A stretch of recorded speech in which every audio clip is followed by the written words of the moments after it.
To the D.C. primary right now. Polls open in less than 20 minutes, so we want to make sure you feel ready to cast your vote. Jess Arnold is out there doing the work for us this morning. She joins us again from the Chevy Chase Community Center. Jess, so what's your top tip for viewers, for voters today?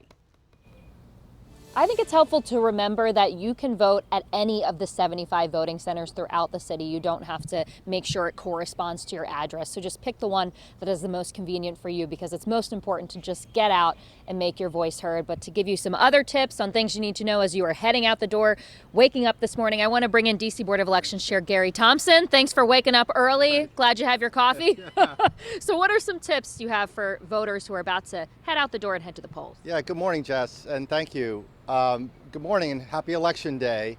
You just mentioned one of them, which is you can vote at any voting center in D.C., any of the 75 voting centers.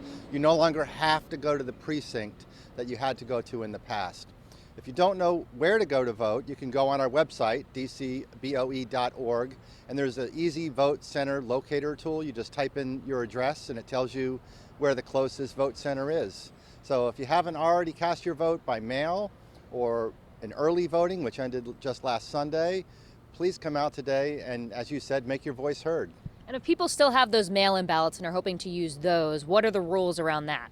You can fill out your mail ballot as late as today, and you can drop it in one of our drop boxes. You can drop it at any voting center. You can also put it in the U.S. mail. And we do have a waiting period to receive those to make sure all those votes are counted within a 7-day window. And DC also has same-day voter registration, right? What do people need to bring to do that? If you're going, yes, that's correct. If you're not already registered to vote, you can register to vote today at any voting center. You do need your ID in order to complete the registration process. And this year, we've been talking about it for weeks now, non-citizens can also vote as well. Any other rules around that you want to mention in our last 30 seconds? That's correct. Yeah, our DC Council passed an act that allows our non-citizen residents to vote if you've lived here for 30 days and if you don't have a voting status in any other country or state. Then you are welcome to register to vote. There's a special process for that where you do have to show ID and proof of residency for 30 days, but you don't have to be a U.S.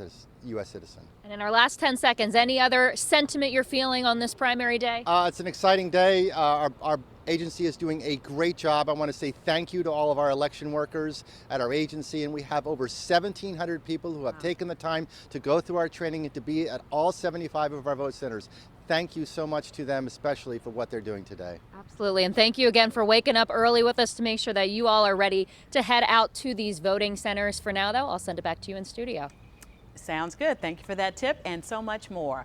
For a closer look at what you need to know before you head to the polls and who will be on your ballot, we have a DC primary voter guide for you on our website right now. Just text the word VOTE to 202-895-5599 and we'll text you back with a link with the information that you need.